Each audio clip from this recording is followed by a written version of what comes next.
thought it would finish, however. Barcelona back to winning ways against Elche, who have been the best of the promoted sides this season in La Liga. Luis Garcia was watching this game for us.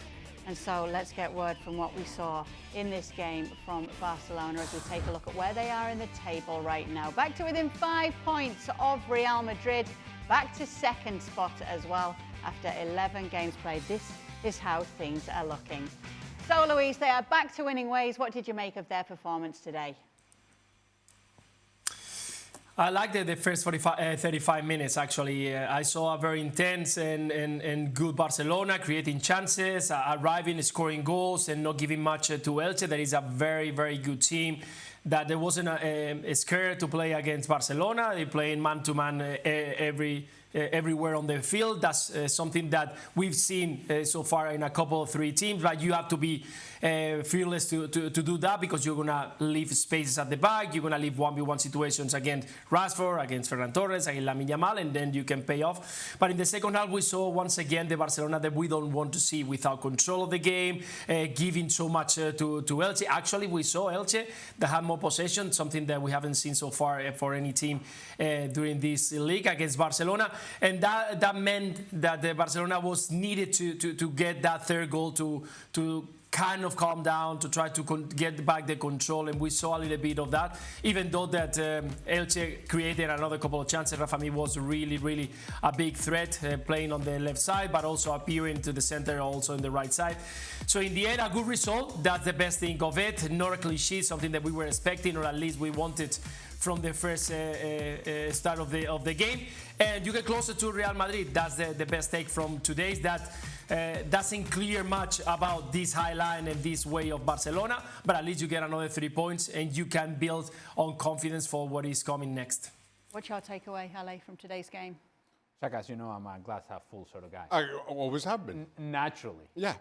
So I'm going to focus on the first 35 minutes that Luis is talking about, and I'm not going to even mention the inefficiency and the ineptitude in the attack in the second half. We're going to leave that Don't to the mention side. it. No, Whatever you do, we're not going to mention it. No.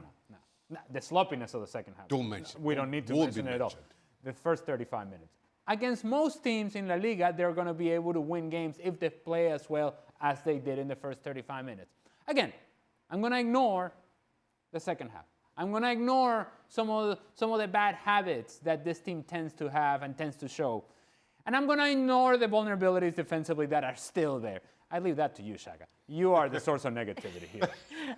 Okay, Shaka, I won't make you be too negative. I want to get your take on who should be responsible for looking after Lamine Yamal right now. Ahead of the game, we were talking about the fact that, in case you missed it, he went to Milan on his days off. Yeah, he went and had a little bit of time in the city there, saw how things were.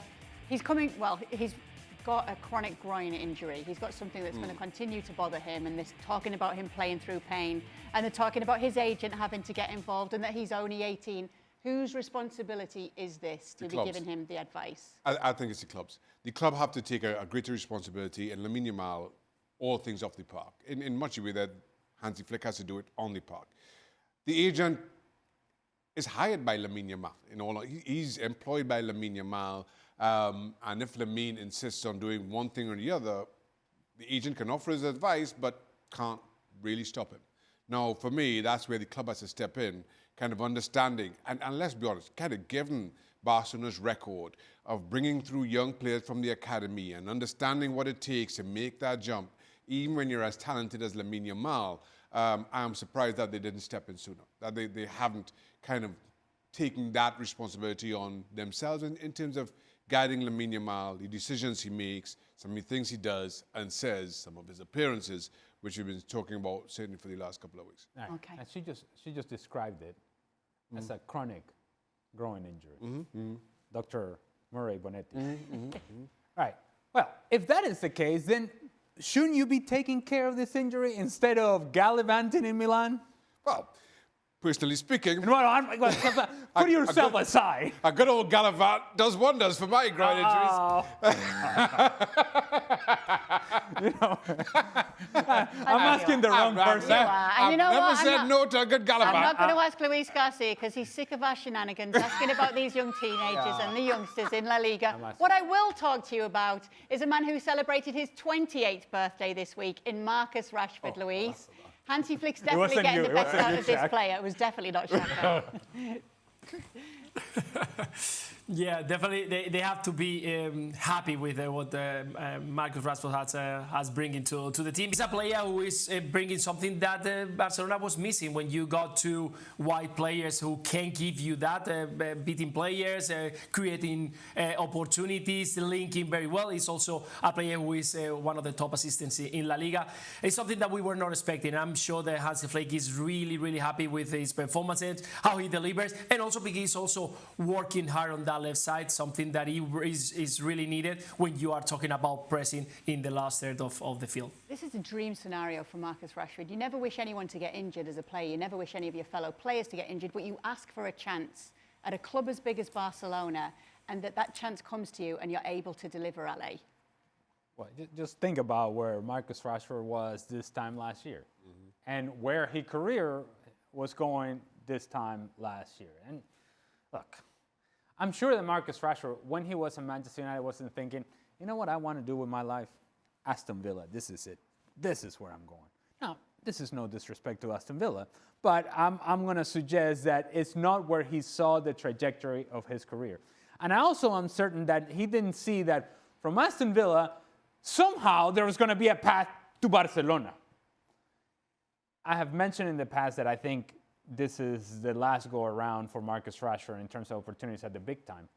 And it really comes down to him and what he can give this team that is different than what they already have. And to Luis's point, he's doing exactly that. The goal he scores today, the ability to essentially, in a very tight area, able to create enough separation because of the change of pace that he has to then score goals on his own, that means that Barcelona doesn't have to put 50 passes together to create a chance for him. You just change the point of attack, and he himself, because of his skill set, can create an opportunity for himself. And if he is crowded, if he is double-teamed, then he can find a pass. Marcus Rashford has been better than expected. He actually has been excellent. Yeah, happy birthday, Marcus. Even Ali's got something nice to say today. So wait a minute. I said I was positive. More La Liga coming up for you That's on half full, Monday, Ali. rounding out the match day. Real Oviedo against Osasuna, and then Friday it all kicks off again for another round. And we'll be able to see Rayo take on Real Madrid and Celta take on Barcelona. Just because you didn't like your first outfit doesn't mean that it's my fault. Manchester City, more goals for Erling Haaland, 2 on the day here. Aurelian on the action as well, and bringing a good streak for Bournemouth to an end. As we welcome in Don Hutchison. Hello, Don. Once again, we see Erling Haaland doing what Erling Haaland does to help his side. It's just genius, isn't it? It's just how on earth do you stop him? Well, you don't play a high line. That's obvious. Bournemouth deserve a lot of credit for how they tried to approach the game. There's a reason why they've beaten Tottenham and beaten Brighton. They're a high-pressing side. They try to play on the halfway line. They try to condense the spaces. But when you're playing Erling Haaland, I'm afraid you can't. You've got to drop that little bit deeper. You've got to go into a sort of low block if you can. It's not really Bournemouth style. So I get why they didn't approach the game like that. But this guy is just phenomenal. I mean, some strikers get one-on-one with a goalkeeper and you think, nope, don't fancy him. As soon as Haaland goes through, you just think, yep, inevitable. And he could have got a lot more. The guy's just a phenomenon. Absolutely brilliant stuff, Shaka, once again from him today. We're talking about the service that he gets, but he linked up so well with Cherki today. And I thought that was the difference in today and Cherki being on the park as opposed to seasons gone by when we've been a little bit critical of City in their slow build-up and inability to get Erling Haaland in behind defences. Cherki just recognises, listen, all I have to do is just put this ball in space. And in fairness to him, while he makes it look simple, I think his understanding of Erling Haaland, the runs he makes in behind, the weight of his passes, absolutely perfect.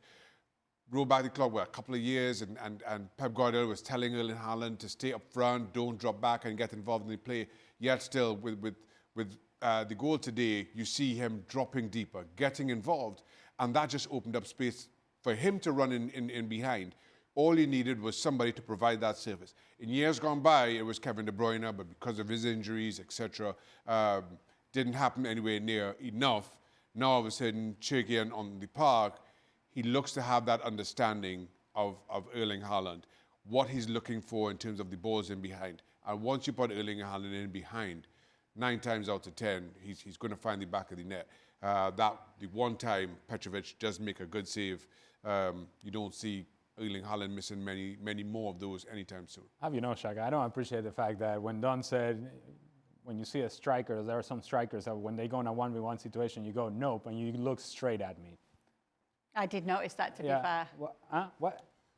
I mean... It's just not your forte, Ali. It's just all I was saying. All right. Ale. Can I just say, Go. if indeed you look at Erling Haaland, and it's obvious to see the impact that he has on this team because he's scoring the goals that he's scoring, if you watch the third goal by Manchester City today, we're often having a conversation, well, if it's not Erling Haaland, then who's going to score the goals? Well, it's important that you're getting a goal from somebody else that is not Erling Haaland, but what's also important is that you see how Erling Haaland's presence affects other defenders. As O'Reilly's coming with the ball and he kind of pauses and you think, well, shoot it now. He sort of takes that little extra second to allow that space to open up because the defender has a choice to make. Do I step to the shot of O'Reilly, which he should have, but he made the decision instead to, I'm going to drop towards Erling Haaland. It's only natural to go and try to cover the guy who you think is most dangerous. And in that sense, Bournemouth thought, I'd rather have this kid have that shot than leave this guy open. The impact of Erling Haaland and his presence in the attack is not just about the goals, it's also the attention he attracts. Obviously, there's talk about where Manchester City are going to finish this season already, talking about what type of threat they do offer at the moment when we see them on better days like this, Don. What do you think their ceiling is this season? Man City, there's no reason why they can't push for the league. I genuinely think that. I look at Arsenal now and I sit here, right now, Arsenal are the best team. But, you know, City play Liverpool next. That's going to be the test. But City can go on a run. They're 4 wins out of 5. They had a blip last week against Aston Villa. Arsenal are in the best form. They're 5 wins from 5. So you look at the top 3, very captain obvious to say. It's still a 3-horse race. I think Arsenal are the best team in terms of what they've got, the recruitment, how strong they are. No one can get a goal against them. No one can get a shot against them. So at this present time, they're just sort of streaking away a little bit. And I think the odds sort of reflect that, Kay. I think you take Man United and Chelsea out of it, they've got no chance. They're not ready yet for a title charge. But I look at Arsenal, City and Liverpool. Yes, Liverpool need to get their skates on.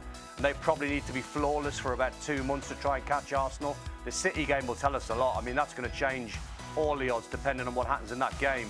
But there's no reason why Guardiola's side, with a fit Erling Haaland and Marmoush now back, and a lot of players starting to come back, with the likes of Cherky, with Reinders coming off the bench, Phil Foden's having a good season. There's plenty of ammunition there for Haaland. And as you said, you keep him fit, you get him bearing down on goal. Ridiculous goal scorer. And you see it the same way as Don? I do. Listen, I think City are well within their rights to think a title charge is on. No, as we sit here, I'm with Don. I think this is Arsenal's to lose. But if you're within that Manchester City dressing room, you thinking we have to run Arsenal down at the very least in the second half of the season. We've done it before, and let's come good. I think all City need to make sure that happens, at least that chase, is Erling Haaland stays fit, Cherky stays on the park. Those 2 things happen, I think you see the best version of Manchester City. I still think, as we sit here, the best version of Manchester City is not enough to topple what we've seen from Arsenal so far. It's hard to really understand nor believe the case that Dunn is making when one of the things that he said about describing Arsenal is that, they don't allow any goals and teams hardly get a shot off of them. If that's an argument for Manchester City getting back into the race, it's not a really believable argument. Arsenal are far and away the best team in this league, and it's about them. They're the ones that have to give this other teams a chance. If they play up to their standard, this is done, and it's done quick. Okay, make sure to join us tomorrow. There'll be a lot more talk because Sunderland can actually go above Manchester City if they're to beat Everton tomorrow. Yeah. Good for me and you, Ever since they were in Shaka's power rankings. Make sure to join us every single day on ESPN FC. Catching straight, Shaq. So Wayne Rooney criticised Van Dijk and Salah's leadership since signing their new deals this season, and also talked about their body language as well on his BBC podcast. So Virgil van Dijk came back out to say this: I would say it's a bit of a lazy criticism. Last year when things go well, you don't hear that at all. And there are no hard feelings, by the way. I don't take it personal whatsoever. Luis Garcia's back with us. Don Hutchison's with us too. Who are you with though, guys? Are you with Rooney or are you with Van Dijk? Let me ask you first, Luis. I think there is no way, of course. If you put me like this, straight away, I don't know what they say. I'm going straight with Van Dijk. But if you try to analyze a little bit what is happening, what is the situation, sometimes when you are on TV and you try to analyze what is happening, of course, you're not going to hear criticism if you are playing well, because it's very difficult. You're going to try to find the spots where the team is doing well or where they are not doing well if you try to break it down. So it's very difficult to hear criticisms when you are winning at the top of the league or you are getting a great results on Champions League. So I understand Rooney's side. I understand also Van Dijk's side that when you are not going well and everybody is talking about the defense is not good, the midfield is not working, you are not scoring goals, the imbalance of the squad is not good enough, even though you had to spend a lot, of course you are going to hear the criticism. So it's try to understand all situations, trying to put the balance on it. There is not a positive way or negative way. It's the situation that is on these days. Liverpool is not doing well, is not getting results, apart from yesterday after 5-6 games without getting a good result. What you're going to hear is all about criticism. No one is going to talk well about if you clear a good in the air or if you score a goal or the team built up very well in just a couple of occasions. You're going to hear criticism. So you have to handle and manage the best you can. So this is a daily basis of a football play. I understand that Van Dijk comes out and says, so not much to say about it. Did you explain the rules and regulation of the quick hits? He thought I said slick hits. Done. You went into injury Rooney time. or Van Dijk? See, I'm a little bit on Wayne Rooney's side here. Virgil van Dijk's got to play the game a little bit. He's got coming up Real Madrid and Manchester City. I'm afraid Virgil should have just... Oh. I am on Rooney's side because I don't think Van Dijk addressed the criticism. It's very easy to lead when things are going well. Now, if the criticisms about your leadership this season when things aren't, you can't try to draw comparisons to last season in an effort to address that criticism. I'm with Wayne Rooney. I know I'm going to eat well if I'm with Wayne Rooney. I'm going to tell you that much. That's all I'm going to say. As for... You're right over there, son. You're right. You cannot, if you're Van Dijk, you cannot fight against criticism of your leadership when one of the things, the images that we've seen this year is him misclearing a ball onto the face of Kerkez and him making it the fault of Kerkez. That sticks with me, and that speaks to the lack of leadership that we have seen from Liverpool this year. Okay, that was the first topic. Second topic is Real Madrid's penalty taker. Yesterday, Real Madrid got 2 penalties. Mbappe took the first of them and scored it. Vini Jr took the second and did not score it. This is what Xabi Alonso had to say about the situation after the game. Nosotros asignamos los lanzadores y es Kylian el primer lanzador. Luego toman decisiones. Me gusta que marquen los penaltis. Yo para esos sabemos que es una oportunidad buena y hoy el primero lo ha marcado Kylian y luego el segundo me hubiese gustado poder marcarlo también, pero no hay gran tema. Siempre, o sea, sigue siendo Kylian el primer lanzador. Ale, no big deal or a bit of a big deal? A bit of a deal, but Xabi Alonso didn't say, hey, anybody and everybody, it's open mic night, you can take a penalty if you want to. No, he made a point. Kylian Mbappe is a penalty taker and he should be taking the penalties, period, end of story. I think that message should then permeate through the rest of the players. Kylian Mbappe, you're about to get a hat-trick, you get that ball, you take it. And the moment in the game did not lend itself for him to be altruistic and just sharing the opportunity with Vini. Just take it yourself, score the third goal, put the game away. Jack?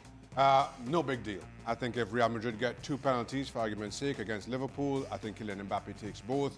I think Xabi Alonso did a good job in kind of just squashing any other noise around what happened on the weekend. Big deal or no big deal, Luis? Xabi Alonso is not happy. That's, as you can see by his expression, by the language, we saw it from the bench. He wasn't happy about the situation because probably he mentioned about Kylian Mbappe being the first one. It's true that players take decisions on the field and you cannot handle them or you cannot manage them. But he did well once again. No more problem, no more controversy, but send another message. Kylian Mbappe is the first take. Hold tight, Don. The next subject is coming off, and it's the fact that Trent Alexander-Arnold said that he would not celebrate if he were to score at Anfield. Would you? Not if I was Trent, I would. Not if I was Trent, though. Why wouldn't he? Well, the definition he's got with Liverpool, he's been there, I think, something crazy like 14, 15, 16 years since a baby. So he left on a free transfer. The majority of Liverpool fans didn't obviously forgive him when he left. I think a lot of them are starting to realise now that he's gone how much of a world-class player he is. And I think being from the area, I just think he's doing the right thing. He's saying the right thing. If he does score, I think he'll respect the club that give him his head and give him his chance in football. Deep down, he loves Liverpool. Just because you've left doesn't mean you love the team that you support. I know Liverpool fans don't like the fact that he left on a free and went to Real Madrid when Liverpool was sort of top of the tree at the time. But I think he's bang correct in what he's saying. Ali? I would celebrate, but this is a non-issue. This is not even a topic because I don't think he's going to play. I don't think Xabi Alonso puts him in that position being his first game back from injury, so it's a non-issue. I don't get this no celebrate Yeah. when you go back to your old club thing. That's a new football kind of thing that's been happening, which I don't know. I didn't experience, or players didn't do that back when I was playing. I don't understand it. If you don't want to celebrate, then don't score. Please. Well, I understand that Xhaka was going to score at any point, at any game. So understanding that, no, I think that by respect, I will agree on that. If I would go to Barcelona or Atletico de Madrid or even Liverpool, then I have the chance to play with Atletico de Madrid and score, I wouldn't have celebrated. But that's just respect to the crowd. If I'm playing at home and I play against any of my former clubs, I did it. I scored for Atletico de Madrid against Barcelona and I did celebrate it. Away in the crowd that they respect you and support you for a period, I think that just for respect, I wouldn't celebrate.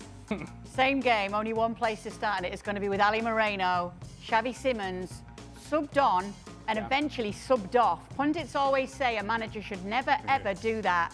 Does Thomas Frank deserve criticism? No. Have you seen Xavi Simons play? Did you see Xavi Simons coming on the field and how disinterested he was while Lucas Virgil was desperate to stay on the field and so incredibly frustrated that he was taken off because of the concussion protocol? Thomas Frank decides to call over Xavi Simons, and Xavi Simons could not have been any more disinterested in going on the field. So, honestly, I don't blame the manager at all. He put him out there. This team was not creating anything. He's there to create. He wasn't having any sort of impact on the match. Is he being harshed on? No, I think that this sort of unwritten rule comes from back in the day when you got brought on, say, at half-time or the hour, and then you got hooked off. Then that's like proper embarrassing. The fact that Xavi Simons come on the 7th minute and was terrible in game, by the way, I think when Thomas Frank's trying to chase the game and trying to put a game changer on for a player that didn't perform, I think that time the manager was in his right. All right, Luis. No, I agree with the guy. I think when it doesn't matter if you get into the 7, 10, 15 or 20 minutes that you don't provide what you're needed. I've seen managers even changing first 10 minutes and sub off once again on halftime. So it's about what you can deliver or expectation. If you need to win a game and you are one of the creative players you are not providing, if you need to get back to the bench, you will do it and try to find a way of creating something up front. All right, we'll leave it there. That was our Quick Hits. Thank you so much, guys, for bringing it today on our Quick Hits, the ode to the Gab and Jill show. Thanks, Luis, so much for being How with is us. Gab quick on the quick hits? He's never been quick about anything. Yep. He's energetic and quickish on the Quick Hits. Listen to the Gab and Jill show and you'll see what I mean. Thank you so much for being with us, Luis. Don and Xhaka and Ale will be answering your questions on the latest edition of Extra Time, so be sure to stick around at the end of the show today because that is coming up. There it is.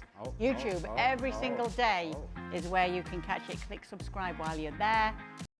MLS playoff time. Nashville hosting Inter Miami. Inter Miami won the first game in the best of 3 series. 7th minute where we're going to pick it up here. Sam Surridge rounding the keeper, goes down penalty. That's a long ball over the top. Keeper a little hesitant in coming out. Eventually, Surridge gets there first. No question about the contact, the foul, or the penalty. He's going to step up and take it and score it. And so, Nashville 1-0 up. corner for Nashville here. It's going to fall for Josh Bauer to make it 2-0. Yes, Shaq. Oh, yes, Shaq. Oh, I like this one. If you ever wonder, Shaq, and I know you have, that is my kind of range. And indeed, my kind of goal, falling over, yes. Miami still fighting here in the 90th minute. Great goal from Lionel Messi. Yeah, what a lash this is from Lionel Messi, just dropping inside. And there's packed with anger almost from Lionel Messi. Roof of the net, good finish. But not enough in the end, and so the series is tied. Nashville forcing Game 3, which will take place November 8th in Fort Lauderdale. Next up, Chicago Fire taking on Philadelphia Union. 8th minute. Oh yeah. This for you, Shaq. Ty Baribo taking full advantage to give Chicago the lead. I'm not sure why you dwell this long on the ball.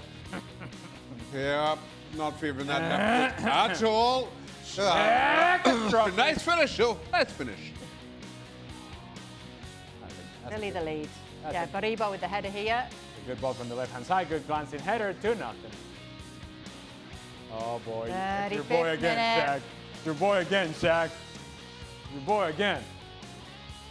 Huh? Boy. Catastrophic. Oh well, well done, Philadelphia. I'm sorry, what? All right, next up we have got NYC FC taking on Charlotte.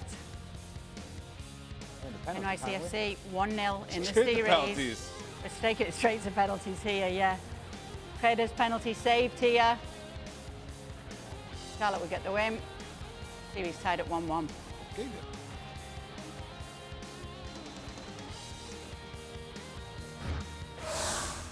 Next up, Dallas, Vancouver. Vancouver leading the series 1-0, 26 minutes where we're picking it up. Peter Musa.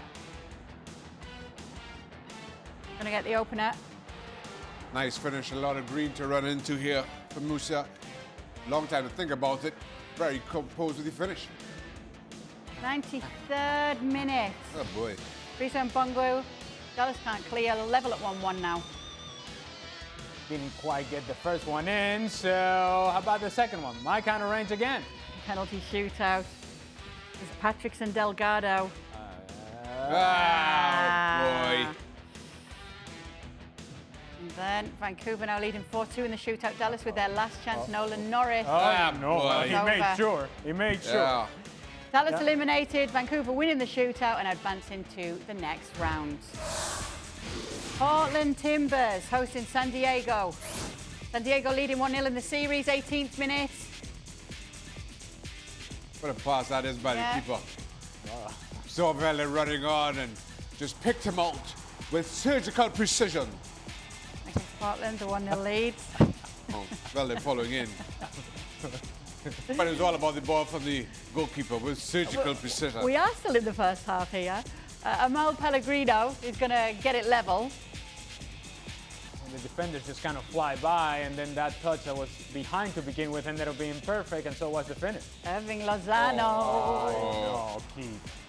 What's he supposed to do What are you there? supposed to do? Don't give a rebound for a tap Where's the defense to help him out? Okay. 98th minute. Apparently he's your client now. Guetta's going to score the header, 2-2. You like this header? That's a towering header. All right. You go with? Off to penalties Oh boy, we go. penalties again. Oh, boy. San Diego. Oh, Prosper. 3 penalties scored. Portland now up with a chance to win it. And Anthony's going to score it. Oh boy. Portland winning the shootout. Series now level, 1-1. So here's how things are looking. Philadelphia have booked their spot. So too have Vancouver. Some Game 3 play to come coming off in the next few days. We'll keep you updated. And so too will Football America. So make sure to stay up to Why date got to with Football everything America? that's You going made on it very with those clear, guys. Kay. I understood Did everything. I? Did I? Welcome into the latest edition of Extra Time. Don Hutchison back with us. Don, where's Gainsborough? I think it's near Lincolnshire. I think so. Ah, okay. See, You know, even the he person has a living in joke, England. right? Don could have said anything. Yeah. And all we can say is, oh, yeah, okay, yeah, all right, for right. sure. Yep. Yep. I think it's over there by Lincolnshire. Aberdeen. It's Right next to, right Shaq, in between it's Lincolnshire. Aberdeen and Plymouth. Shaq, All we can say is, yeah. it's Lincolnshire. I just don't know where Lincolnshire is. Yes. That was the follow-up question. Where's Lincoln? My cousin lives there. But anyway. Yeah, sure. All right. Is Luis Diaz's move from Liverpool to Bayern the main reason Bayern is Europe's best team at the moment and Liverpool only a mid-table Premier League team? Oh, boy. Oh, boy. Wow. Boy. I mean, it's one of. It's one of. He is some player. I love him. But when there was rumours of Bayern coming in for Gakpo or Luis Diaz, I was like, please don't be Luis Diaz. Liverpool's best performances last season came when he actually played as a false nine. He is a big miss. Okay. For all. Where does Erling Haaland rank among the greatest goal scorers of all time?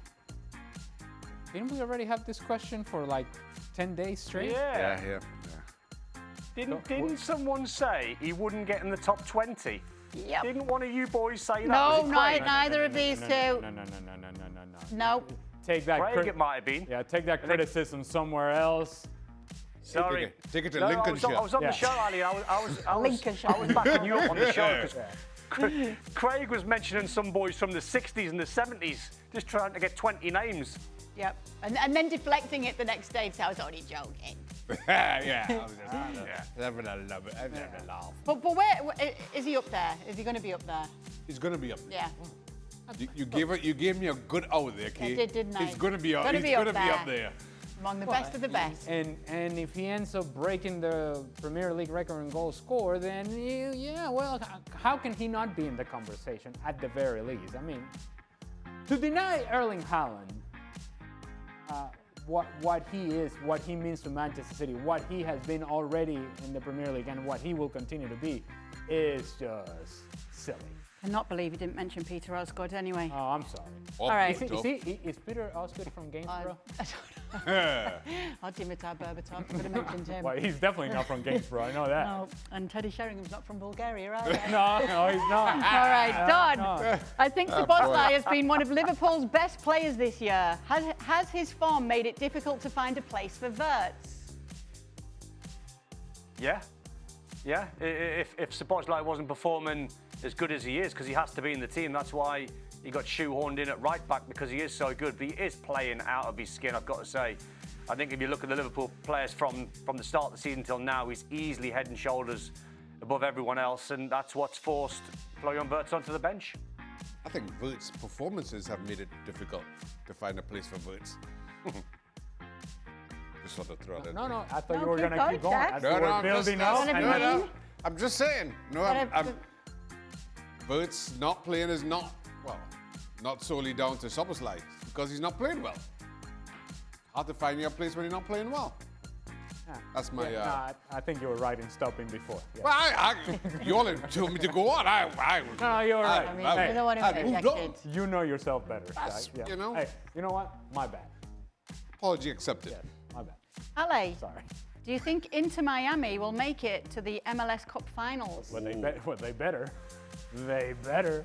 Because all of this is built on Inter Miami not only making it to MLS Cup, but winning MLS Cup. Then, if that indeed doesn't happen, and I think there are some people right now in MLS headquarters very nervous about this potential Game 3 against Nashville. And if something were to go wrong and Nashville actually advances, how do you sell the rest of the playoffs if you are indeed Major League Soccer and you built everything around Inter Miami and Lionel Messi? I think they'll make it, but they better. Percentage chance, first to Don, then obviously. Arsenal will finish second at the end of the season. Oh boy. That is horrible. That is horrible. I mean, I can't think, because they're nailed on to win it from here. So 0. It would be a with catastrophe for 0? them if they didn't. No. I'm not going to go 0, because they've got Sunderland away and then 3 London derbies after that. So we'll see then. But I'm going to go pretty low. I'm going to go 30. Wait, hold on. I understand that you're not taking 0, but to make the argument that it's not a 0 because they're playing Sunderland away, No. 3 London derbies after that. Okay. Sorry, Right. guys. Arsenal is going to lose the title because they're playing Sunderland away. Come on. So where you going with? Where you going with? You going with 0? 1%. 1%. We'd like to say congratulations tonight 1%. because Mario Suarez, our colleague, is catching up with the likes of Shaq and Don, and he's got his 3rd child on the way. Oh, Yes, go. they've announced that today. Now, Oh, congrats, Mario. I just Congrats. was that a result of the afternoon that we went out with Mario while we were in Mallorca? The sangria was flowing, Yes, it was. we shall say. Lovely Malena was there with us. And might well be. We can't prove it, but we are sending our biggest congratulations to a lovely couple and a lovely family. Well, they have to disprove it. It's not up to us to prove Well, it. when he's it's up to next them on- to disprove it. When he's next on, we shall ask him Okay. all about his personal I'm sure life. he'll be very happy. So he'll be to- delighted to yeah, discuss it. yeah. I'm sure you all want to hear about it. Need Thank you so evidence. much for sending in your Need questions evidence. on the latest edition of Extra Time. That is all we've got time for. We'll be back tomorrow to do it all over again.